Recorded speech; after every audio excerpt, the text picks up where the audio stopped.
Bienvenidos a un nuevo episodio en Way to the Top, donde cada quincena entrevistamos a líderes y a visionarios del marketing, de la innovación y del emprendimiento. Hoy tenemos a un invitado muy especial, es un verdadero crack. Cuando estuve investigando más sobre tu background, aluciné con algunas de las cosas que hoy vamos a ver. Él es Juan Pablo Dubini, CMO de Vic. Nos va a contar muchas de sus experiencias y cómo ha sido una persona que ha dejado huella en las empresas por las que han pasado. Juan Pablo, muchísimas gracias por estar aquí. Muchas gracias por la invitación. No sé si has visto alguna entrevista nuestra previa, pero siempre nos gusta romper el hielo con algo mucho más cercano y mucho más personal del invitado.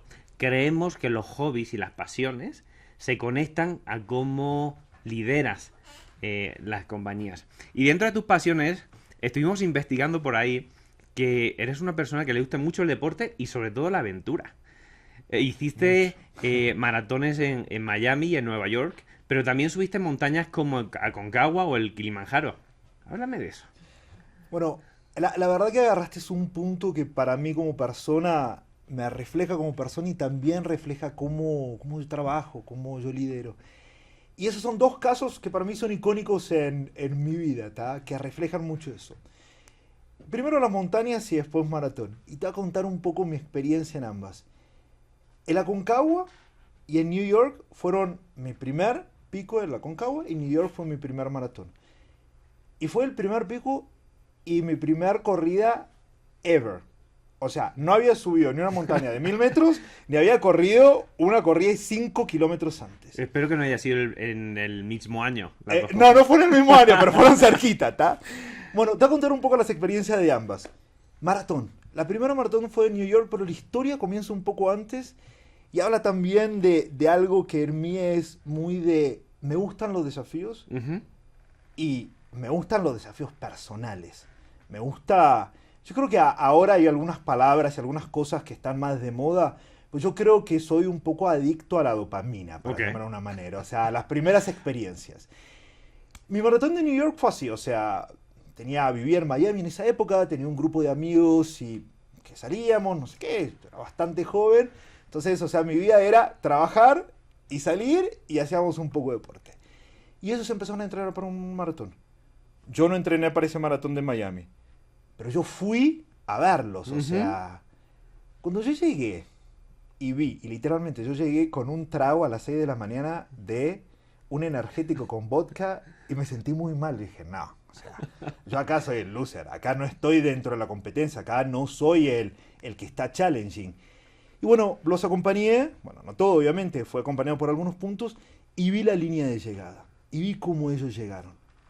Y literalmente, esto no es muy agradable, pero no sé si saben, cuando llegas a un maratón, hay gente que el cuerpo le colapsa, entonces ves gente vomitando, o sea, de todo ocurre. Yo dije, yo quiero sentir eso, yo quiero sentir ese desafío. Y ahí me inscribí en la maratón de New York, no había corrido nunca ni 5 kilómetros. Investigué cuál era el entrenamiento más o menos que se hacía. Y ahí fui, lo hice, corrí y fue espectacular. Y ahora voy a hacer algunos detalles. Y con el Aconcagua fue exactamente lo mismo. Un día me enteré que están los 7 Summits. Los 7 picos más altos de todo el mundo, que eso era un desafío, que la altura, que no sé qué, etcétera, etcétera. Y yo ya venía entrenando para maratones, entonces yo ya estaba entrenado aeróbicamente. Y en esa época estaba casado y me dije, ¿qué vamos a hacer para mi cumpleaños? Yo me dije, vamos a la Aconcagua. O sea, mejor programa imposible. Dijo, bueno, vamos. ¿Y qué es lo que aprendí en ambas experiencias? Que eso es lo que también se refleja un poco en cómo lidero, cómo trabajo. Primero, the sky is not even the sky is the limit. O sea, no hay límites, ¿tá? No hay límites. Y lo que te rompe el límite es planear, prepararse, sin exceso de preparación. O sea, la maratón yo la corrí con las 18 semanas de preparación que había que tener, que era lo mínimo posible que encontré. Con esas 18 semanas. El Aconcagua algo similar. Entonces, con preparación, teniendo un objetivo muy claro. Entonces, objetivo muy claro, y lo mismo ocurre en los negocios. ¿Qué quiero hacer? Quiero hacer el pico más alto de Latinoamérica. Son casi 7000 metros de altura. ¿Qué quiero hacer? una de las maratones más importantes del mundo, la de New York, son 42 kilómetros corriendo. Objetivo claro. Pero finalmente, ¿qué es lo que aprendí de eso? Que hay un factor que es súper relevante, que es el factor emocional y la preparación emocional. Lo aprendí, como diríamos en Argentina, a las trompadas, porque nunca lo había pensado. Y en los dos casos, no diría que erré, pero fue el lugar donde más lo sufrí. En el entrenamiento de un maratón, nunca correr los 42 kilómetros. Nunca. La primera vez que correr los 42 kilómetros es en la maratón. Es por acumulación de kilómetros, etcétera, etcétera, etcétera. Es entrenamiento. Pero cuando estás ahí corriendo, hay un factor emocional que tienes que estar muy listo en tu cabeza. Porque primero, tu cuerpo nunca corrió los 42 kilómetros, por más que esté entrenado. Y segundo, nunca corrió en ese lugar. Y lo que vas a vivir en ese momento que entrenaste todo, van a ser estímulos diferentes que mentalmente no estabas preparado.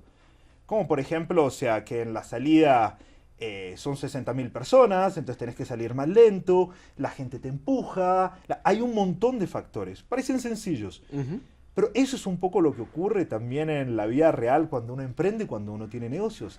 Se entrena con un objetivo, pero cuando ocurren las cosas, no ocurren necesariamente como uno las había planeado, ni el terreno es, por más que hayas pensado y repensado, el recorrido de New York es súper conocido, pero yo no puedo ir a correr y cruzar los puentes de New York, es ilegal. La única manera de que yo haga ese recorrido es ese en el día. maratón. Entonces hay una cuestión emocional que te afecta mucho. Y en el Aconcagua, fantástico, etcétera, etcétera, llegué a los 4.200 metros. Y yo nunca había vivido lo siguiente, el mal de alturas. Mi cuerpo colapsó. ¿Y qué ocurre cuando tu cuerpo colapsa? Tu cuerpo en realidad no es un colapso aeróbico, para decirlo de alguna manera. Tu cuerpo no está cansado. Lo que necesitas es lo que tenés es falta de aire. Entonces cuando estás caminando, tu cuerpo está agitado como si hubieses corrido una maratón completa. Tu cuerpo no está cansado. Entonces, el desafío está acá. El desafío está en quebrar esa barrera y decir, lo que estoy haciendo lo puedo hacer. Estoy entrenado, estoy en un contexto seguro, etcétera, etcétera, etcétera, etcétera, pero lo puedo hacer. Porque toda tu cabeza dice, tenés que parar. Estás agitado, te falta el aire y cuando te falte el aire hay que parar. Pero existe otro lugar de tu cerebro racional que es, estoy entrenado, sé que estoy en altura, sé que esta respiración agitada es normal, sé que la sed, sé que un montón de factores que ocurren en tu cuerpo. Entonces, y lo mismo ocurre en el negocio. Cuando empezás a lanzar un producto, a hacer una campaña o lo que sea, ocurren cosas.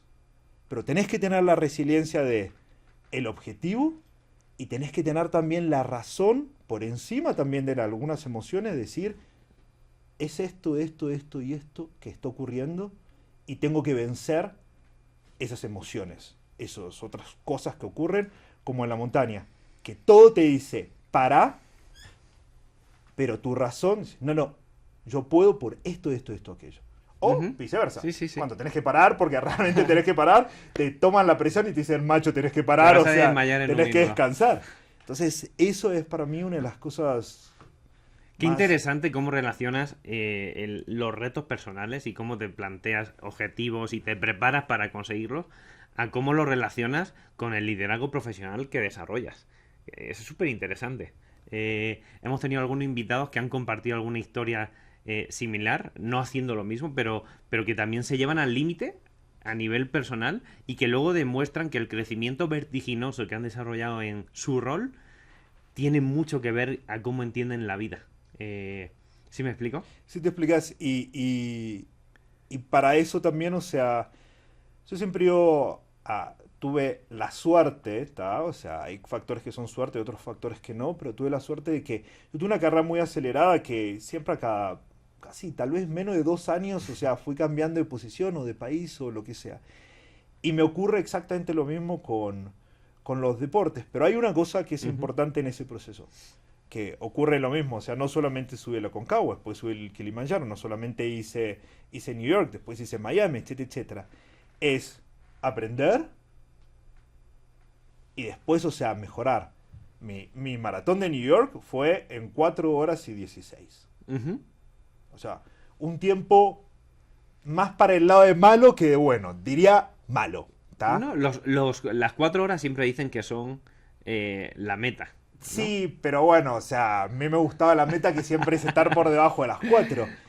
Pero así fui hasta que hice mi maratón, Sí. hice 4 o 5 maratones hasta que llegué a Sí. mis 3 horas y media. Y eso Vale. es no solamente hacerlo una vez, sino después aprender y ir Sí, evolucionando. optimizarlo y mejorarlo. Lo mismo en los negocios, exactamente lo mismo. Oye, vamos a ir entrando en contexto. Para mí, a esto le llamamos abrir un melón dentro de la entrevista. Vale. Sabemos que has trabajado para grandes corporativos, L'Oréal, Mondelez, y lo has hecho en varios países, desde Chile, Brasil, México, Estados Unidos, pero hay algo que me llamó mucho la atención, que también arrancaste o creaste startups, algunas de ellas muy exitosas, ¿no? Y cuando vi eso dije, wow, le tengo que preguntar cómo combina ambos mundos y qué aprendizaje se lleva de cómo compaginar ambas cosas, ¿no? Sí, es una buena pregunta. Te voy a contar cómo empecé en el mundo de startups para que entiendas cómo fue no la transición, sino cómo las startups entraron a mi vida. Yo estaba aquí en México trabajando en L'Oréal y en belleza hubo un momento, como en varias otras categorías, que las pequeñas y nuevas marcas empezaron, como dirían en portugués, a brotar. Parece que son semillas y cosas que crecen y decís, pero ¿cuándo apareció eso? ¿Y qué onda eso? Y lo primero que yo muy focalizado en negocio, en crecer, en no sé qué, dije, no, pero pará, macho, o sea, yo veo que en un año hay alguien con 2, 3 empleados que creó un negocio que nosotros tardamos 2 años en hacerlo, con 1500 personas trabajando, personas inteligentísimas, no sé qué, o sea, ¿cómo lo hacen? Entonces lo primero que hice fue, estaba en esa época, ay, voy a hacer un MBA, no voy a hacer un MBA, no sé qué, dije, voy a utilizar parte del dinero que iría a destinar para esa maestría, lo que sea, para entrar e invertir en algunas startups, con un solo objetivo, aprender.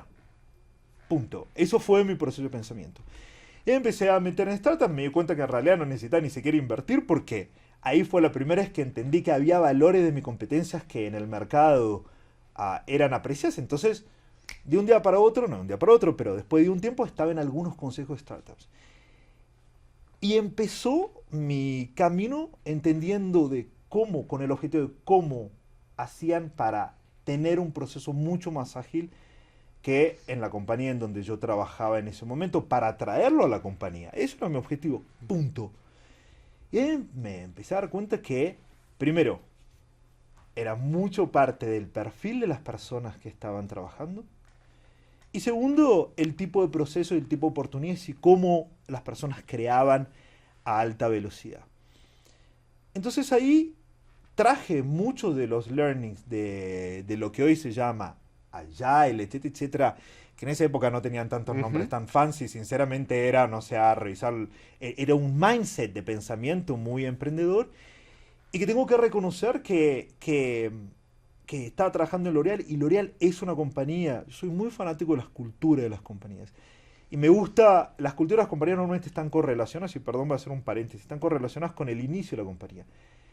Y el inicio de la compañía L'Oréal fue un químico que hizo una gran fórmula de tinte de cabello y que la expandió. Era un emprendedor. Hay compañías que nacen de fusiones, adquisiciones, etcétera, etcétera. Entonces era un emprendedor y el espíritu de emprender en L'Oréal y de crear es muy fuerte. Entonces, regresando a esto, fue muy fácil, o sea, implementar algunos procesos para agilizar. Pero me quedó el bichito de decir, el mundo de startups es un mundo de oportunidades, hay mucha gente haciendo mucho dinero. Entonces, ¿cómo hacerlo? Y ahí empecé a emprender. Primero, o sea, emprendí un poco más lejano, o sea, entonces junté un par de personas que yo detectaba que tenían talento en una industria que en esa época era de creación, de special reports, de pharma, etcétera, etcétera. Es una cosa súper específica. Y a los 18 meses éramos los principales publishers de Forbes en México. Dije, wow, esto está bueno. Y lo puedo hacer, y lo puedo balancear. Y ahí independiente, o sea, para ir a tu pregunta que fue cómo lo balanceo yo soy una persona y voy a utilizar una cosa que usa un líder en Brasil, que él habla de ritual, rutina y ritmo. ¿Tá? Y yo soy muy reglado, tengo muchas reglas sobre los tiempos aplicados en mi día y para mí lo más preciado es el tiempo. Entonces, cada cosa que hago, pienso en el tiempo que estoy invirtiendo. Para mí es una inversión. Yo soy economista. Entonces, todo en mi vida es dónde invierto mis cosas, mi tiempo, todo es una inversión. Juan Pablo, háblame de las 3 R's que acabas de decir. Me parece increíble. Ritual, rutina y ritmo. Sí. O sea, la voy a mezclar un poco todas, pero voy a explicar un poco eso, cómo se refleja en un día. Voy a regresar un poco al ejemplo de los maratones. O sea, para correr un maratón es el perfecto ejemplo de ritual, rutina y ritmo. ¿Por qué? Porque yo me tenía que despertar. Mi cuerpo funciona mejor para hacer aeróbicos más tarde a la noche. ¿Tá? Para hacer anaeróbicos a la mañana. Lo fue aprendiendo mi cuerpo. Uh-huh. Entonces, yo me tenía que despertar muy temprano a la mañana para ir a trabajar, para poder, para tener la comida. O sea, yo era un trainee, entonces no tenía gente que me ayude en nada. Entonces tenía que cocinarme a la mañana, etcétera, etcétera. Entonces yo tenía todo mi ritual que comenzaba desde la mañana para separarme el alimento que tenía que tener, porque es muy importante para correr y no sé qué, para preparar mi día, para ir a trabajar, estar todo el día trabajando y al final del día, entrenar y hacer, y así, and repeat. ¿Tá? Entonces, si pensás en rutina, ritual y ritmo, es un poco eso, es la rutina de hacer una actividad rutinaria, o sea, de repetir, así como el cuerpo, la mente, o sea, aprenden la repetición y evolucionan en la repetición. El ritual, que es algo un poco que para mí, o sea, si hablar de rituales normalmente te lleva a casi una religión, ¿tá? Es la parte emocional de lo que te contaba es la parte de cuando te despertás a la mañana, cuando estás preparando tu lunch para llevártelo a la oficina, no es para alimentarte solamente, es para correr los 42 kilómetros en 3 horas y media. Es para eso. Ese ritual es para eso. O sea, ¿Estás mentalizado? Está mentalizado para eso. O sea, estás haciendo el arroz y en el arroz lleva, no sé, como la carga energética, no sé cómo lo quieras llamar, pero en eso. Y ritmo. Ritmo. ¿Por qué? Porque no podés dejar la toalla caer en ningún momento. Tenés que mantener ese ritmo. Tenés que mantener ese foco y con ritmo. ¿Tá? El ritmo marca un pace, ¿no? Y los objetivos, los challenges, volvamos al ejemplo del maratón. Todo en la maratón está en el pace. El pace es el tiempo que haces por kilómetro, por milla, como lo quieras llamar. Y eso es uno de tus principales KPIs. Que quien es de marketing sabe que KPIs es todo. Eso es uno de tus principales KPIs. Entonces, para llegar a ese KPI, es ritmo. Para acortar ese tiempo, que en 42 kilómetros, ese kilómetro de 6 minutos, 6, 5, lo que sea, cada segundo cuenta, es ritmo. Entonces, es eso lo que te lleva al final del día a tu objetivo. El principio de las 3 R's de Juan Pablo Rubín. Gracias por compartirlo, amigo. Por favor. Oye, me llamó mucho la atención uno de los emprendimientos. Volviendo al tema emprendedor. Porque yo vengo de ahí también, entonces me interesan mucho. Y gran parte de la audiencia, pues muchos de ellos son emprendedores también, ¿vale? Belleza Lab. Es una compañía que está en una industria súper competitiva, como es la industria de la belleza, y que trabaja bajo un pilar que es el data driven, ¿no? Para generar estrategias. Quiero entender de dónde salió el origen, la necesidad, el por qué crearla y cómo eres capaz de competir en una industria tan difícil. Voy a contarte la historia de Belleza Lab porque la historia de Belleza Lab es interesante, ¿tá? Empieza así, ¿tá? Belleza Lab, la idea no fue mía. Había otras compañías. ¿Qué hace Belleza Lab? ¿qué hacía? Porque, o sea, ya fue Ya vendida habrá y era- pivotado. sí, ya pivotó, etcétera, etcétera. Pero voy a hablar de ese instante y ahora vas a entender la evolución. Blesalab hacía ratings and reviews, entonces reseñas de productos de belleza. ¿Está? ¿Cómo nace Belesalab? Belesalab nace imitando un modelo de negocio que había en Francia. Boutet Test. Punto. No era más que eso. Pero ¿qué ocurre en el medio? ¿Cómo funcionaba ese negocio? El negocio era básicamente, vos agarrás, o sea, las compañías te contrataban, vos envías productos a consumidores, los consumidores los recibían, hacían sus reseñas en un website específico y quedaban ahí y eso te arranqueaba, te daba premio del mejor producto de belleza, etcétera, etcétera, etcétera. Perfecto. ¿Qué ocurre? Empezamos todo el desarrollo y literalmente a los 2 meses de que empezamos a lanzarlo medio MVP, empieza la pandemia. Pero había un punto de la tesis de esto que era, porque vos, ahora yo te hablo de ratings and reviews y decís, ¿quién se mete en un website? Si lo tenés en Amazon, lo tenés en Mercado Libre, lo tenés en Y además generan un poder y una influencia de compra enorme. O sea, Exactamente. yo solo compro en función de los reviews y ratings que hay. No solamente comprás, sino haces un montón de cosas. Los ratings and reviews están all over the place, en toda nuestra vida. O sea, cuando vas a un hotel, yo soy super last minute. Yo, para escoger un hotel, o sea, miro los reviews, etcétera, etcétera. O sea, pero no lo escojo si no pase determinadas calificaciones. Regresando a Belesalab, entonces la tesis era que en Brasil la penetración de e-commerce era muy baja, entonces ni siquiera Mercado Libre en esa época tenía ratings and reviews. Tenía reviews de los vendedores, no de los productos. ¿Va? Entonces, parecen ages atrás. Estoy hablando de 5 años atrás. 5. Entonces, imagínate todo lo que el mercado evoluciona. Y cuando empieza la pandemia y e-commerce explota, los ratings and reviews junto con eso, entonces, vaya, ¿y ahora? ¿Qué hacemos? O sea, como que toda la tesis del producto se cae. Pero lo que descubrimos en ese momento también, fue un poco desafiándonos, fue que con los ratings and reviews, el programador había encontrado una forma, para simplificar, de aparecer muy rápidamente en la página número 1 de Google. ¿Va? ¿Y cuál es el mayor deseo de las compañías? Que su producto esté en la página número 1 de Google. Entonces, empezamos a vender eso. Dejamos de vender el hecho de que eran ratings and reviews y que la gente se iría a meter para ver lo que opinan otros consumidores. Y sí empezamos a venderle a la compañía y decir, ¿querés estar en las primeras 3 semanas de lanzamiento, que tu producto esté como número 1? No número 1, estamos normalmente en 2 o el 3, que tu producto esté y que la gente cuando clique vea todas sus opiniones de consumidores, etcétera, etcétera. Y eso fue lo que terminamos vendiendo. Fue un pivot súper grande. Pero lo que terminó ocurriendo es que no pudimos competir contra Amazon y Mercado Libre con los ratings and reviews y todas las compañías empezaron a evolucionar mucho en el SEO. Pero lo que teníamos en realidad era una buena tecnología, pero no tenemos capacidad de escalarla y está muy focalizada en belleza.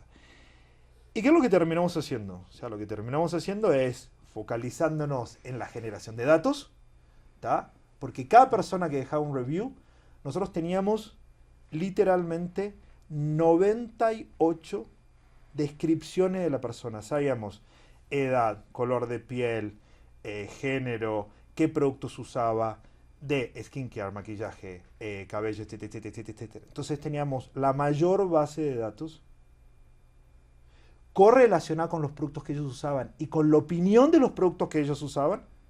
Entonces nos transformamos en una máquina de información. Información de estudios de mercado. De estudio de mercado, First etcétera, party etcétera. data. Exactamente. Wow. En el momento que cerraron el First Party Data, cerraron la canilla del First Party Data. Long story short, lo que terminó ocurriendo con esa compañía, vendimos la tecnología para un instituto de research mediano que nos hizo firmar 7.500 NDA que nunca podíamos decir que, o sea, 5 personas habían creado esa tecnología y que ellas la habían comprado. Entonces hoy Veleza Labs sí está ahí porque cuando firmamos el NDA tuvimos que mantener el negocio X público, meses. pero vendimos la tecnología, por eso Veleza Labs, si entras, el último producto que tiene un review me parece que tiene 2-3 años. Órale. Eso Qué fue- interesante, qué historia más interesante. Y cómo se pivota, en las compañías. Pero es parte de cuando parte de. tienes y lanzas un emprendimiento. Y siempre que quieres ser innovador y pionero, pues es lo que pasa. Oye, me encantaría ir entrando de lleno al rol que tienes hoy en Vic. Vale. Una de las cosas que me llamó muchísimo la atención, que me inspiró y dije, tío, le tengo que preguntar, pero ya para mí, para saber lo que... Cuando empezaste con Vic, conseguiste duplicar el negocio del e-commerce en Vic en pocos meses. O sea, no sé cómo lo hiciste. Me encantaría saber tu estrategia. Eh, es que voy a hablar más que no de Big e-commerce, sino de e-commerce. Para mí e-commerce, es más, voy a hacer un paso para atrás. Una de las cosas que me ayudó también a entender del e-commerce fue el segundo emprendimiento que después de Belleza Lab, con todos esos datos, dije, bueno, yo soy un experto en belleza, tengo muchos datos del consumidor brasilero, creé mi marca, ¿tá? De skincare. Que la marca skincare es una marca 100% data driven. Dermatolab. Dermatolab. 100% data driven. 100%. 100%. Es todo lo que hacemos y cómo fue creada desde el inicio fue data driven. Entonces ahí aprendí mucho de e-commerce porque no tenía, o sea, aprendí mucho de e-commerce. Aprendí mucho en L'Oreal y aprendí mucho emprendiendo de e-commerce. Y cuando llegó a Vic, o sea, y una de las cosas que aprendí de e-commerce es lo más importante de e-commerce. Obviamente sí es tener un producto, ni siquiera es tener un súper buen producto. Un producto razonable, Ujú, ujú. o sea, o hasta puede ser menos que razonable. Pero son los básicos. Son exactamente los básicos. ¿Cuáles son los básicos? Entonces, ¿cuáles son los básicos de e-commerce? Uno es, primero, vamos a hablar de las cosas más básicas. ¿Dónde estoy? ¿Cómo estoy? ¿Cómo es la logística por detrás? Y mucho la parte promocional. ¿Tá? Para mucho simplificar. ¿Dónde? Escoger si voy a estar en marketplaces, 1P, 3P, o voy a estar vendiendo directamente, es el primer choice. ¿Tá? ¿Por qué es eso? Hacer mi comparación con Dermatolab versus la comparación con Vic. Dermatolab es 100% data driven y lo que yo estoy compitiendo es con grandes competidores del mercado de belleza. Entonces yo tengo que tener una capacidad de optimizar más rápido que ellos porque ellos siempre van a tener más dinero Más que yo. presupuesto y Más recursos. presupuesto y recursos. Entonces yo tengo que tener la habilidad de ir. Entonces, por eso, o sea, el choice de Dermatolab es tener todo dentro de nuestras propias plataformas. Llámalo Shopify, Nubenjob, como quieras. Pero eso hace que tengas todos los datos. Y esa toda jornada de tener los datos enteros hasta la compra, desde tu primera interacción en Meta hasta que la persona compra, ¿Hasta que convierte? hasta que convierte, todo ese funnel con control máximo es un equity, es un activo muy importante para tu compañía. ¿Tá? Ahora bien, cuando sos una compañía mucho más grande, obviamente, probablemente tu choice sea estar en los marketplaces o en los Walmart, etcétera, etcétera. ¿Por qué? Porque es donde el público está. ¿Tá? En donde los pescados están. Sí, el Facebook, gran volumen de utilizar, clientes el está gran en los volumen de retailers, clientes. en Amazon, Mercado Libre, todo esto. Exactamente, exactamente. Todo es una cuestión volumétrica. ¿Tá? Entonces, ¿dónde vamos a estar? Y ahí entra otro segundo punto, que es cómo hacer tu modelo logístico para llegar al cliente, la velocidad, etcétera, etcétera, etcétera, etcétera. Y después precio. Pero hay otros puntos así que son súper relevantes, que es, por ejemplo, el contenido. O sea, la foto correcta, explicar el producto, SEO dentro de los marketplaces. Todos esos son los básicos. Ujú. ¿Tá? Y la data tú la valoras muchísimo. Yo la Porque de data. ahí realmente es lo que te hace entender el negocio, saber dónde hay un cuello de botella, si hay algo que el KPI que estás generando pues realmente no es tan bueno como el que tienes esperado y por eso pues el ROAS que tienes no es tan bueno como el que quieres. No, el ROAS es Exactamente. la rentabilidad por cada peso invertido, para que la audiencia lo Sí. entienda. Sí, sí, sí. No, entiendo. Pero para mí es un reto el tener tu propio marketplace y poder competir con otros donde ya hay el volumen de personas, de audiencia comprando productos. Eh, Exactamente. Y ahí está un poco para mí el desafío. ¿Tá? Y decías, ¿cómo hiciste para doblar el negocio? Uno es, hubo una parte simple, entramos en Mercado Libre, no estamos en Mercado Libre. Y teníamos un desafío en Vic, uno de nuestros principales desafíos es que nuestros productos tienen un ticket muy bajo. ¿Tá? Un bolígrafo, un paquete de bolígrafos de 10 que nosotros le decimos blister de 10, o sea, te cuesta 30 y pocos pesos. Pero con 30 y pocos pesos no pagás ni el costo de envío. Entonces, volviendo a los básicos, cuando uno piensa, que para mí eso es lo más importante, cuando uno piensa en entrar en e-commerce, tenés que entender muy en profundidad tu negocio y cómo va a ser tu modelo de competir en e-commerce. ¿Tá? Porque mi modelo de competir en e-commerce, en Dermatolab, que vendo un producto en dólares, son 129 reales, en dólares vaya, son 30 dólares, una cosa así, 20, 25 dólares, una cosa así. Eso es una cosa porque puedo pagar todos los gastos de envío, todo. Pero cuando vendés un producto de $1.50, con tan poco margen. con tan poco margen, o sea, es otra dinámica. Entonces, entender tu modelo en profundidad y cómo vas a estar compitiendo. Entonces, ¿cómo lo doblamos? Obviamente, entendiendo cómo entraríamos en Mercado Libre. ¿Cuál es la fórmula para entrar en Mercado Libre? Si es un P, 3P, etcétera, etcétera. Número uno. Número dos, reestructurando la parte logística para poder aumentar nuestra rentabilidad y competir en ese sentido. Y número tres, una de las cosas importantes es lo que decías, es muy focalizado en datos y principalmente en no perder el foco en rentabilidad. E-commerce es un arma de doble filo. ¿Por qué? Porque todo el mundo entra en e-commerce pensando que, ay, es barato. Ponete un Shopify de $10 por mes, no sé qué. E-commerce es caro. Es muy caro.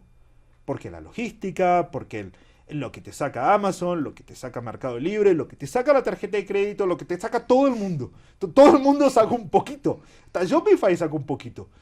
Entonces, es muy importante entrar y tener mucho foco en el ROAS. Y ahora, ROAS es, o sea, para repetir, es a cada un peso invertido en advertising es return on advertising. Cada un peso que invertimos en advertising, ¿cuántos pesos recibimos de venta? Yo creo que la industria entera. Para mí el ROAS por debajo de 4. No te merece la pena. Ni llames al financiero para que te haga el P&L o tus cuentas de resultados. Estás perdiendo dinero. Sí. Estás perdiendo dinero. Conozco marcas que tienen ROAS inferior a 4 y solo lo hacen como inversión de marketing por posicionamiento en el marketplace, no por generar negocio. Ellos me dicen, mira, aquí estamos moviendo el producto, pero no estamos generando negocio. Pero sabemos que debemos de estar porque nos posiciona siempre que alguien va a buscar y lo tienen como un presupuesto más de marketing, incluso que de ventas. Pero definitivamente en un negocio de e-commerce el ROAS es el papá. Es el papá. Es todo, o sea, yo en e-commerce casi te diría lo único, podemos hablar también de data y de cómo filtrar eso, pero el único KPI que miro, casi el único, es el ROAS. Punto. Estoy de acuerdo. Punto. Estoy de acuerdo. Como sabes, como parte de la investigación antes de que tú llegues aquí, investigamos algo que me resultó también muy interesante, que es un lanzamiento de una campaña súper creativa, pero al mismo tiempo muy innovadora en el sector de la belleza que tú lideraste con inteligencia artificial y deepfake.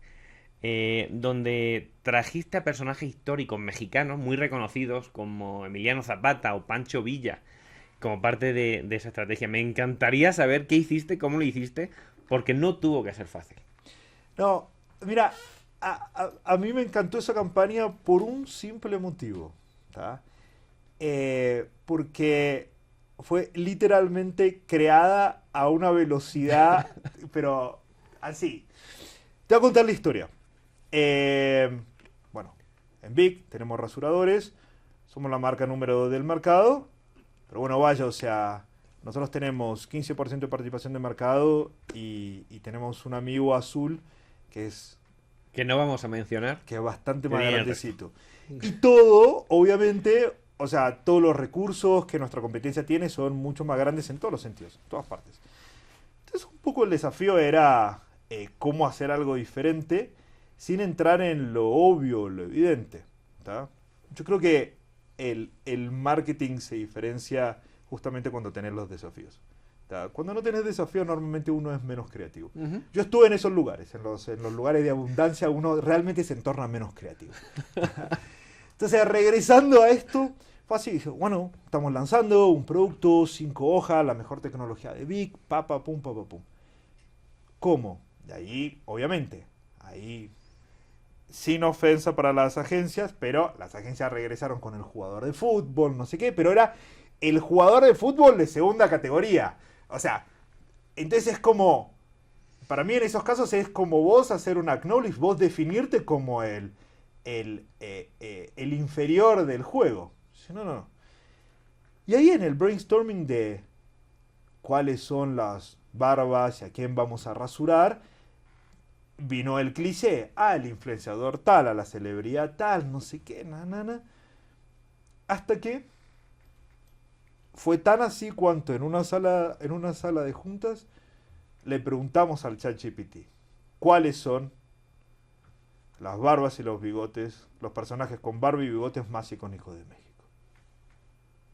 Y apareció Pancho Villa y Emiliano Zapata, que yo había llegado hace unos 6 meses a la compañía, 7 meses a la compañía, y No los perdonen conocía los tampoco. mexicanos, pero no los conocía. Conozco a San Martín, conozco a otros, a Urquiza, pero a ese no conocía.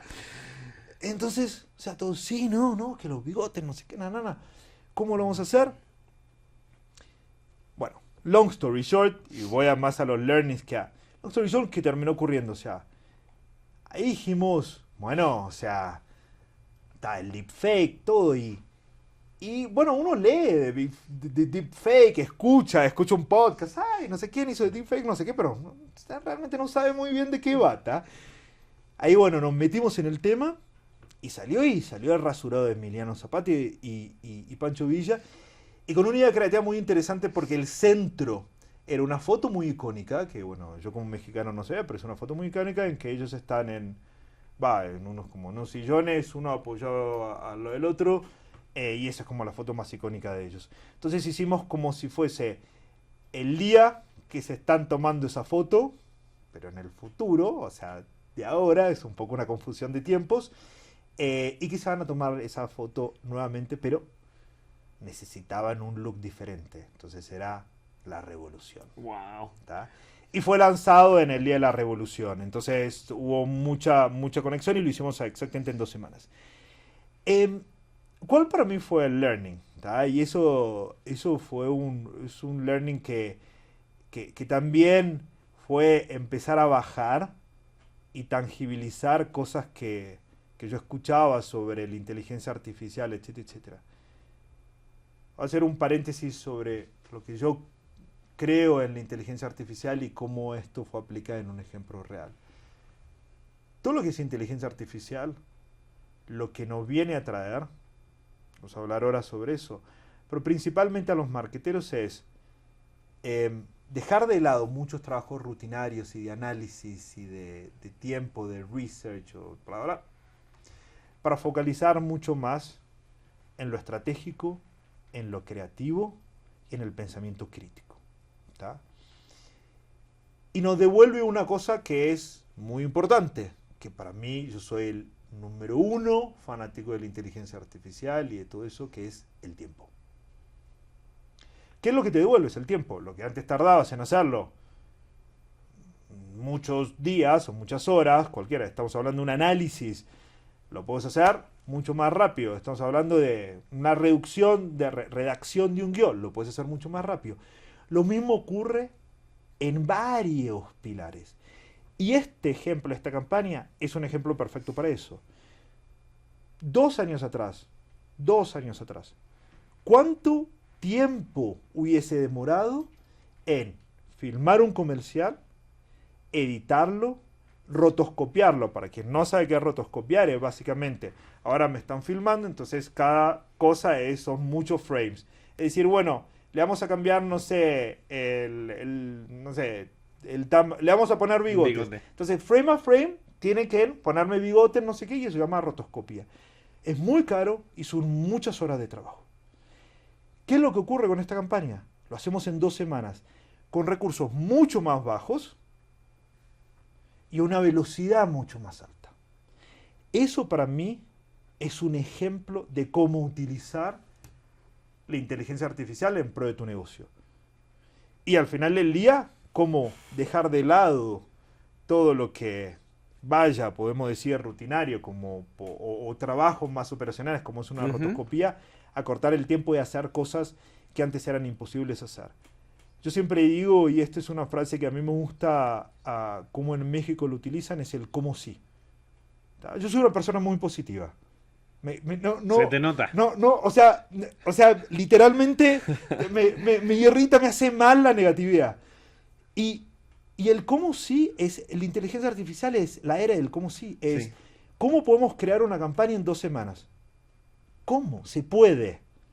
Hay herramientas disponibles para hacerlo. Sí. Es el cómo sí. El resultado de la campaña fue que, por el nivel de creatividad e innovación, tuvimos el primer día 12 millones de views, que obviamente le habíamos puesto un poco de miedo, o sea, cortamos porque dijimos, wow, o sea, wow.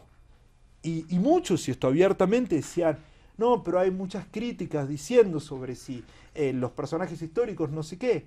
Yo siempre digo, hablen de mí. Sí, definitivamente. Bien o mal, pero hablen de mí. Porque esa persona que te está diciendo que no le gustó el personaje histórico, vio todos tus mensajes de la campaña. Definitivamente. Hay Todos algo los que mensajes. extraigo de lo que estás compartiendo. El primero y más interesante es que el insights principal salió de ChatGPT. Ajá. El segundo es que tuviste la valentía de salirte del camino que generalmente está como encuadrado dentro de la industria, ¿no? Las cosas hay que hacer así, hay que vender los racionales del producto, etcétera, etcétera. Y te saliste del camino y eso hizo que el impacto fuera, pues mucho más grande, ¿no? Y luego que usaste uno de los principios que tiene Elon Musk, que siempre comparte, que es lo mismo que puedes hacer y conseguir en 3 meses, si te lo propones, lo puedes hacer en 3 semanas. El cómo sí hacerlo. Y posiblemente pues tienes que cambiar la metodología, la herramienta, el sistema, incluso las personas de cómo conseguirlo. Y pues lo conseguiste, así que felicidades. No tuvo que ser fácil, pero seguro que fue divertidísimo. Fue muy divertido y me parece que como que hay diría, un tema que todo el mundo cree que la inteligencia artificial es un bicho de 7 cabezas, etcétera, etcétera. Quien lo hace complejo somos nosotros, Definitivamente. porque no sabemos utilizarlo. Entonces la Definitivamente. competencia es saber utilizarlo. Pero Definitivamente. no hay complejidad, es mucho menos complejo. Amigo, la verdad que tu liderazgo está impreso en lo que haces. Algo que me llamó mucho la atención también fue tu aprecio y tu foco por la sustentabilidad y la inclusión social también. Lo que te ha llevado también a conseguir muchos reconocimientos. Y aquí tengo apuntado algunos de ellos porque no quiero que se me olvide ninguno, ¿eh? Líderes mexicanos de 2024. Titanes de altura. Has estado entre los 75 líderes de marketing más importantes de México por Merca 2.0, que es una fuente de inspiración para la industria. Pero al mismo tiempo, has sido parte del jurado de Latinoamérica para los EFIs y Ampro. O sea, esto no se consigue en un año ni en 10. Hay gente que lleva toda su vida y no consigue estar en uno de ellos. Como líder en la industria, ¿cómo eres capaz de equilibrar toda esta excelencia creativa y estratégica con la parte más social? Porque no es simple y desde mi punto de vista es complejo porque no sabría ni por dónde empezar. Mira, yo te voy a decir una cosa que para mí es una condición, ¿tá? Cuando uno trabaja en una gran compañía, porque yo estoy navegando todo el tiempo entre las pequeñas y las grandes. Cuando uno trabaja en una gran compañía, para los que aún no lo notaron, nosotros tenemos un poder muy fuerte que es los recursos económicos, los recursos, todos los recursos que uno se puede imaginar. ¿Tá? Y para mí es algo, dos cosas que son totalmente innegociables, que es, hablando de sustentabilidad, y voy a hablar de dos pilares, no de todos los pilares. Voy a hablar de dos pilares de la sustentabilidad. Uno es el impacto en el medio ambiente, el otro es el impacto social, que son para mí en los dos lugares que yo focalizo mucho. El impacto del medio ambiente, para mí, es una cuestión, no es una cuestión de balance, como balanceas, es un no negotiable, no se negocia. Y están en los pequeños detalles. Nosotros, o sea, por la cantidad de millones de productos que hacemos, etcétera, etcétera, cada pequeño ajuste que hacemos tiene un impacto muy grande. Y eso es una mentalidad. Cada decisión que nosotros tomamos sobre cambiar un pack, sobre hacer esto, sobre aquello, tiene un impacto enorme. Entonces, es un no negociable.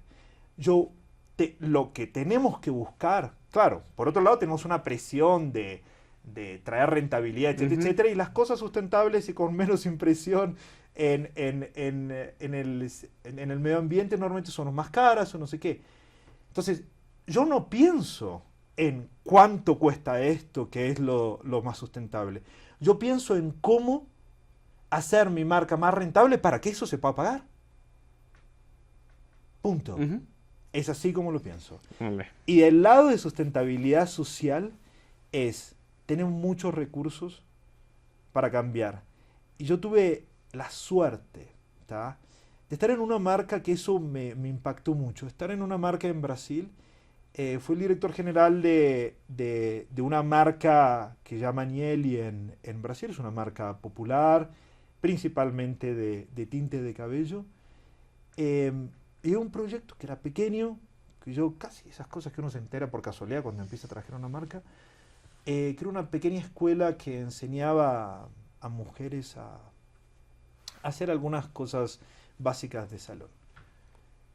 Y ahí fue cuando realmente aprendí el impacto que podemos tener socialmente. Cuando fui a entregar el título de esa escuela, ¿tá? Era un proyecto que era muy pequeño y me invitaron y dijeron, bueno, si querés puedes venir tal día a entrar el título. Y dije, pucha, es en el medio de una comunidad, es un poco peligroso llegar allá, no sé qué, etcétera, etcétera. Son cosas, o sea, que respeto mucho, pero también respeto mucho mi integridad física, entonces hay que cuidar un poco eso. Y cuando llegué vi el impacto y la transformación que estamos teniendo en la vida, y esto ya ocurrió como unos 6, 7 años atrás, eso fue uno de mis principales focos a partir de ahí. Hice crecer esa escuela. O sea, en un año hubo más de 1.500 mujeres siendo reempleadas en un foco social muy fuerte que era sobre mujeres en estado de vulnerabilidad, que habían perdido sus empleos, que estaban sin sustento del hombre en la casa y las había dejado y tenían una familia para mantener. Varios factores. Entonces eso por un lado. Y por otro lado, hablando de diversidad, y hay una gran persona que me hizo una escuela de diversidad, que fue Elena, después, o sea, la voy a taguear, que ella es una experta en diversidad, es una mujer negra que creció en su carrera muy fuerte y hoy es la líder de diversidad de Nubank a nivel global. Vale. Y ella me enseñó cómo hacer una integración, no solamente en los equipos, sino también en las marcas, de diversidad de raza. Porque de género en L'Oréal éramos muy buenos, o sea, pero de raza era algo que aprendimos. Y fuimos, o sea, en Nieli teníamos el 50% de los empleados, o sea, de color. Fuimos una de las primeras marcas en Brasil en utilizar personas, o sea, parece muy loco, pero personas de color en sus comerciales no se utilizaban tanto. Y hasta tener en algunas campañas personas, o sea, trans, etcétera, etcétera. Entonces fue un proceso muy fuerte de inclusión, tanto social como de diversidad. Qué interesante. Oye, gracias por la apertura y por contar esta historia, esta experiencia. Juan Pablo, nos estamos acercando ya al final de la entrevista. Vale. Pero no quiero dejar algunas cosas que creo que pueden aportar mucho valor a la audiencia que nos escucha. a lo largo de tu carrera, has tenido el privilegio, porque yo lo veo así, hay gente que dice, ha sido un marrón y no sé cómo finalmente me adapté mi vida a eso, pero has tenido el privilegio de trabajar en diferentes mercados, con diferentes culturas y en diferentes países. ¿Cómo crees que eso ha beneficiado a ti como persona, también en tu carrera, y qué aprendizajes te ha dejado? Em, lo que, lo que más aprendí, que está muy correlacionado con mi persona, es a la adaptabilidad. Uno, pero en términos de negocio voy a decir una cosa muy cliché, que es el consumer centricity, ¿tá? Que es poner al consumidor en el centro. La musculatura que desarrollé estando en diferentes países es llegar y tener un ojo totalmente virgen. ¿Por qué? Porque uno llega y no entiende la cultura, no sabe, ve una marca por primera vez, ve todo por primera vez. Y ese ojo fresco es súper relevante. Entonces, la capacidad de ponerte en lugar de un consumidor cuando no sos del país te ayuda Ujú. a desarrollar una cosa que es ponerte sin tener ningún sesgo del pasado. Nosotros vivimos llenos de sesgos. O sea, estudiamos mucho el mercado, entonces siempre creemos cosas. Entonces, ¿cómo balancear ese sesgo? ¿Cómo tener la capacidad de mirar las cosas por primera vez y tener la creatividad y ponerse en el lugar del consumidor? Pero por otro lado, tener los menos sesgos posibles. ¿Los sesgos te refieres a las creencias o a los juicios de cada quien? Ujú. Ok. Cuando digo juicio de cada quien es esto, voy a decir el típico rol del marquetero. Yo no lo compraría. Bueno, macho, pero probablemente, o sea, si estás en una silla de marketing, estás en el 1, 2, 3% de esta población, porque muy pocos pueden estudiar, muy pocos pueden llegar en una corporación tan grande que sabe inglés, sabe francés, no sé qué, Ujú. nada, nada, nada. Pero, o sea, aquí el 70% de la población es de clase C para abajo. Entonces no es sobre vos, es sobre entender a la persona a la que le vas a vender. Y es sobre ponerte en esos zapatos, sin tus sesgos, Sí. Y posiblemente y ni forme entenderlo. parte del target en sí. Oye, dijiste algo muy interesante, Ujú. que dices que lo llevas aplicando hace muchos años y ahora es algo que está en tendencia. La gente se volvió loca a mitad de 2024 en México por realizar estrategias de customer centric, ¿no? Y empezar a utilizar tecnologías o soluciones de omnicanalidad que te permite saber mucho más del consumidor, poniéndolo en el centro y que independientemente de sea online, sea offline, sea una plataforma o sea otra, conocer infinitamente mucho más al consumidor. Tú que vienes de generar y de crear startups muy alineadas con data, pues para ti te ha venido de manera natural. Ajá. Pero al mercado, pues no ha llegado. No hace mucho tiempo, te digo, el año pasado. Tú sabes, creo que te conté que lidero un hub de innovación. Y desde el año pasado me empezaron a pedir muchos directores de marketing soluciones que automaticen mucho más el conocer al consumidor. Y cómo eso está conectado a, oye, ¿qué pasa? Quiero saber cuándo ese consumidor compra en tienda física, cuándo lo hace a través del chatbot, cuándo lo hace a través de las redes sociales, a través de social commerce, o cuándo lo hace en mi e-commerce, ¿no? Y tenían toda esta data separada, desorganizada, sin una trazabilidad del usuario, o sea, como que era un desorden en casa, ¿no? Y empezaron a demandarla, pero veo que tú lo llevas, lo traes esto de hace muchos años, así que felicidades, no es fácil, ¿eh?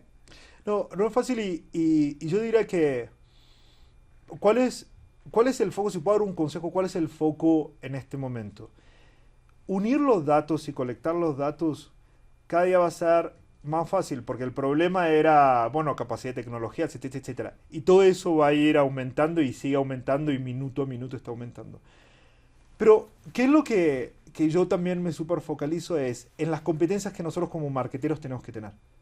Esto es en un momento único. O sea, hay marqueteros totalmente contra decir, el trabajo de marketing está desapareciendo, no sé qué. Para mí es exactamente lo contrario. Es donde la capacidad humana de pensamiento crítico, creativo, etcétera, etcétera, es mucho más relevante que eso. ¿Por qué? Te voy a dar un ejemplo de AI. Este ejemplo es cliché, bueno, para mí es cliché porque ya lo escuché un par de veces, que es, si uno le pregunta a ChatGPT, si Bill Gates, cuando Bill Gates trabajó en Apple, te va a responder que trabajó no sé en qué año. Porque hubo un empleado que llamó Bill Gates que no tiene nada que ver con Bill Gates. Pero ¿qué ocurre? No hay un pensamiento crítico. La pregunta que yo te estoy haciendo es si el Bill Gates de Microsoft trabajó. Pero ChatGPT no sabe eso. ¿Tá? Es un ejemplo muy banal, pero es ese el valor agregado. Entonces estamos en el momento en donde el pensamiento crítico y la creatividad ganan un destaque mucho mayor. Voy a dar otro ejemplo. Hay un caso que para mí es fantástico, que es, si uno piensa en audiencias, tenemos toda esa información. La información te devuelve audiencias y lo puedes súper targetizar, súper todo. Pero si estás en un nicho y te dicen, bueno, el target es hombres, ingleses, que viven en un castillo, etcétera, etcétera. Si vos comparás los dos targets, puede ser el príncipe Carlos o Ozzy Osbourne. Y vaya. O sea, no le puede vender las mismas cosas a ambos. Entonces, el pensamiento crítico es extremadamente importante y pensar que toda esa información, por detrás de esa información hay humanos. Hay humanos comprando, que tienen emociones, que tienen etcétera, etcétera. Entonces, balancear mucho la información, saber cuáles son los KPIs que uno tiene que seguir, un poco bromeamos, pero en e-commerce es ROAS. Si te metes en e-commerce hay 7 millones de KPIs. Entonces, tercerizar todo lo que puede ser trabajo rutinario, tercerizar en inteligencia artificial, en tools, en tech, eso, focalizarse en lo que va a traer valor agregado a nosotros como marketeros y pensar en el cómo sí y pensar en que hoy podemos ser mucho más de lo que un marketero era 20 años atrás. Un marketero 20 años atrás creaba campañas. Hoy, si estás en una compañía de seguros, antes el que hacía todo era el actuario. Hoy, con toda la información, probablemente sea más relevante el de marketing que está creando productos ultra customizados, etcétera, etcétera. Entonces, literalmente, o sea, puedes ir a caminos infinitos. Infinitos. Sí, pero infinitos. es mucho más complejo ser marketero ahora, porque antes, hace 20 años, Ajá. tú tenías la radio, tenías la tele, llegabas al volumen de tus clientes, fuera tu target ideal o no, pero tenías esos medios, ¿no? Era como un poquito más simple. Ahora tienes muchos targets, tienes 1000 plataformas o sistemas que puedes utilizar para llegar a ellos. O sea, creo que es mucho más complejo, pero al mismo tiempo hay más recursos o soluciones que te permiten hacer el trabajo. Has dicho algo también muy interesante y te comiste una pregunta que me venía, me la has dicho increíble, que era las tres habilidades que sí o sí debían tener los marketeros a la hora de diseñar una estrategia de marketing, ¿no? Y lo comentabas. Te voy a hacer una pregunta que a mí me la hacen continuamente y quiero saber tu opinión. ¿Qué le dirías a esos directores de e-commerce o de marketplaces, que hay uno o dos por compañía, ¿qué tres cosas le dirías que sí o sí tienen que tener en cuenta para mejorar, uno, posicionamiento, market share de su marca en su categoría, y dos, mejorar su nivel de ventas? Es una buena pregunta. Lo que diría es, primero hablar un poco de las competencias y después cómo eso se ve en acciones. Yo creo que en términos de competencias que se focalicen en lo que yo llamo de data sense, de todos los datos que tienen, que hagan sentido, ¿tá? Simplificando, tienen información, sepan escoger cuáles son los KPIs claves para seguir. No se pierdan, porque el exceso de información hace que perdamos el foco, que perdamos el Aconcagua, ¿tá? Que nos quedemos atrapados en, pero la conversión no sé qué, nada. No perdamos el foco que es vender, que es, o sea, o si es un objetivo de marketing, no sé, lo que sea tu Aconcagua. Uno. La parte de tech, de utilizar toda la tecnología que tenemos disponible para eliminar las rutinas. O sea, 2-3 años atrás, el digital shelf, o sea, cómo está tu anaquel digital, es súper importante. Lo podés transformar, podés escoger las tecnologías para eso.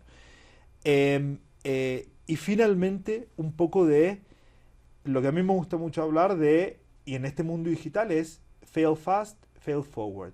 O sea, errar, pero errar hacia adelante. O sea, errar aprendiendo. Y rápido. Y rápido. Y eso se conecta con el primer punto de los datos. Eso es lo que te va a dar datos de cuando, o sea, ok, de los errores, pero también de los aciertos. ¿Tá? Entonces, volviendo a tus preguntas es keep it simple. ¿Cómo mejorar? Es no olvidarse del ROAS, pensar que, bueno, tal vez ahora ya hay un par que nacieron en e-commerce, o sea, cuando ellos nacieron, nació su carrera en e-commerce, pero la mayoría de los que hoy están en e-commerce pasaron por el retail o pasaron o tienen o forman parte de una compañía en donde la distribución física también es súper importante. El ranking y el search es como la distribución física, es como tu espacio en el anaquel. ¿Tá? Piensen en eso. Entonces, prioridad número 1 es contenido, siempre optimizado constantemente. Prioridad número 2, el search, aparecer. ¿Tá? Y número 3 es no, o sea, más que no, es dejar de verse en el propio ombligo. ¿Por qué? Porque es muy normal con todos los datos que tenemos que uno se mire todo el tiempo su propio funnel, ¿tá? Su propio embudo de transformación. La conversión, mi ROAS, no sé qué, y invirtamos más tiempo en eso y menos tiempo en entender el ecosistema completo. ¿Tá? ¿Qué es el ecosistema completo? Es qué están haciendo mis competidores en términos de precio, en términos no sé qué, etcétera, etcétera, etcétera, etcétera. Nuestro consumidor ve el todo, no nos ve solamente a nosotros. Parece muy simple lo que estoy diciendo, pero es muy normal que hoy le preguntes a cualquier persona e-commerce cómo estás y te decir, mi precio está en tanto y no sé qué, que le digas, bueno, vaya, ¿y cómo está tu competidor directo? ¿Cómo está tu competidor directo? O sea, no te lo vas a ver contestar en la punta de la lengua. Y eso es igual o más relevante que cómo estás tú mismo. Sí, definitivamente. Oye, qué buenos consejos. De esto yo creo que vamos a hacer una infografía. Lo dejo por ahí. Muchas gracias, amigo. Estamos terminando. Te lanzo las 2 últimas preguntas de la entrevista.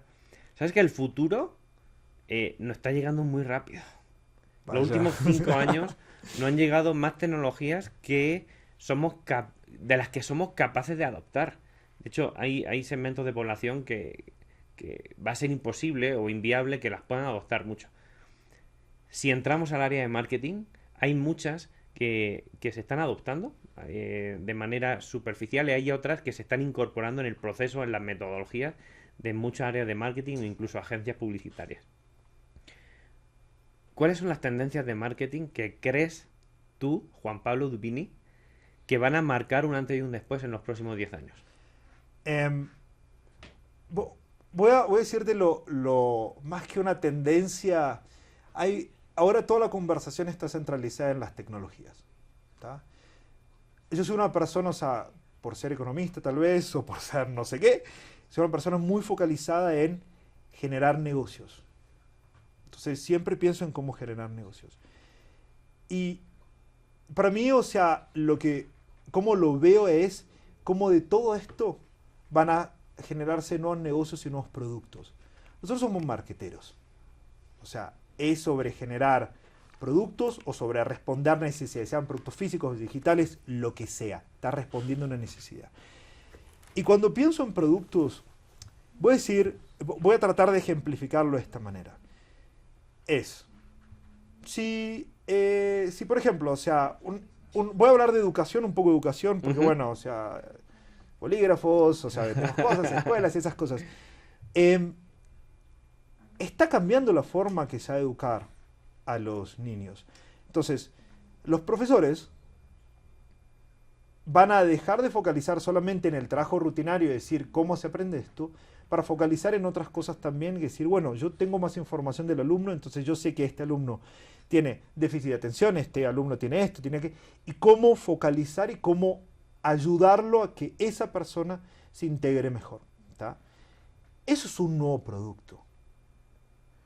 No sé, los médicos el día de mañana, el radiólogo ya no va a hacer, o sea, no te va a hacer el análisis si te rompiste un hueso o no, o sea, te haces una radiografía y ya va a salir a decir, se rompió el hueso. Entonces, ¿cómo crear y generar productos nuevos? ahora voy a decir un ejemplo real de una tendencia sobre un producto, ¿tá? Sobre lo que está ocurriendo.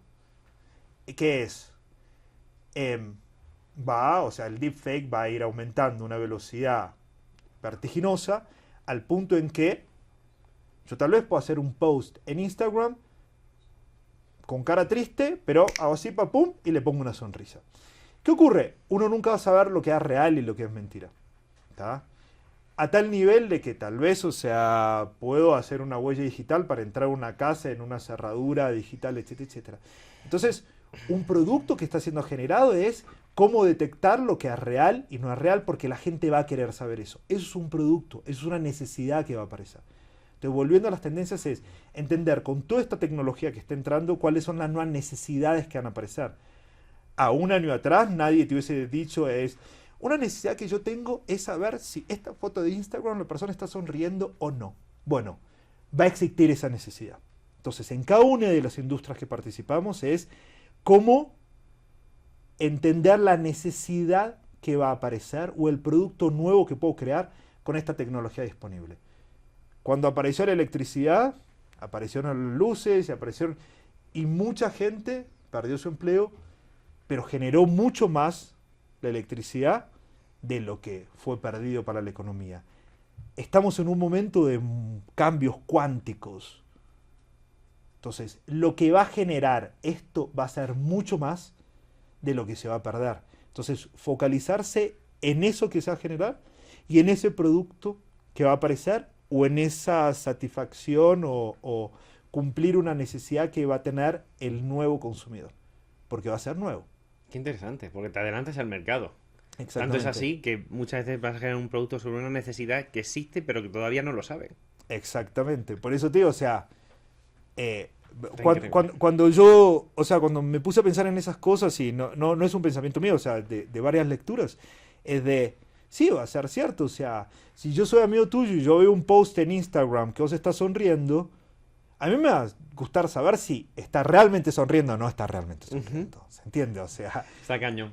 Y luego la diferencia, y bien lo comentabas como segunda tendencia, de la diferenciar entre las imágenes o los vídeos que son reales a los que son creados por inteligencia artificial. Ya se están creando algunas tecnologías y están en modo prueba. Algunas porque están dejando una huella invisible sobre el contenido en sí. Y hay otras que van sobre el iris de las personas. Que está corriendo sobre la blockchain, lo han detenido en varios países de Europa, pero lo están volviendo a implementar progresivamente porque es una necesidad que apenas estamos viendo en la punta del iceberg, ¿no? Pero qué exactamente. dos buenas tendencias. Eh, Mil gracias. Amigo, estamos terminando la entrevista. Yo lo he disfrutado muchísimo. Me quedaría hacer otra entrevista más porque te tengo muchas preguntas, pero ya llegamos al fin. Te agradezco muchísimo el tiempo, la dedicación, pero sobre todo la apertura, el que hayas compartido con nosotros, con la audiencia, tanto conocimiento, tanta experiencia, tanto aprendizajes, porque lo que queremos en este podcast es que la gente tenga inspiración en personas que han vivido, han afrontado retos de todo tipo, que se han caído, pero que se han levantado y lo han hecho con más fuerza y más ganas que nunca, y de una manera creativa, estratégica e innovadora como lo has hecho. Vale. Y en la próxima invitación te cuento todos mis fracasos. Porque Bueno, de algún lugar aprendí, ¿ah? se sumarán. Tendremos que dejar algo para la quinta temporada. Exactamente. ¿Dónde te puede encontrar la audiencia? Me voy a encontrar en Instagram o principalmente en LinkedIn con mi nombre, o sea, mi Instagram es JP Dubini y en LinkedIn soy Juan Pablo Dubini. Juan Pablo Dubini o JP Dubini. No se lo pierdan porque seguro que va a dejar mucha huella y mucho conocimiento por allá. Te agradezco de nuevo muchísimo tu tiempo. Esto ha sido todo por hoy en Way to the Top. Si queréis ver este episodio completo y otros con personas tan interesantes como Juan Pablo, lo podéis encontrar en nuestra cuenta de Spotify o en YouTube como @JuanJuarteroOficial. Te invito a suscribirte a nuestra newsletter para que no te pierdes los 3-4 emails que vamos enviando cada semana sobre información súper valiosa sobre innovación, tecnología y marketing. Si quieres saber algo más sobre mí, me puedes encontrar en juanjoartero.com. Muchísimas gracias por estar un día más con nosotros.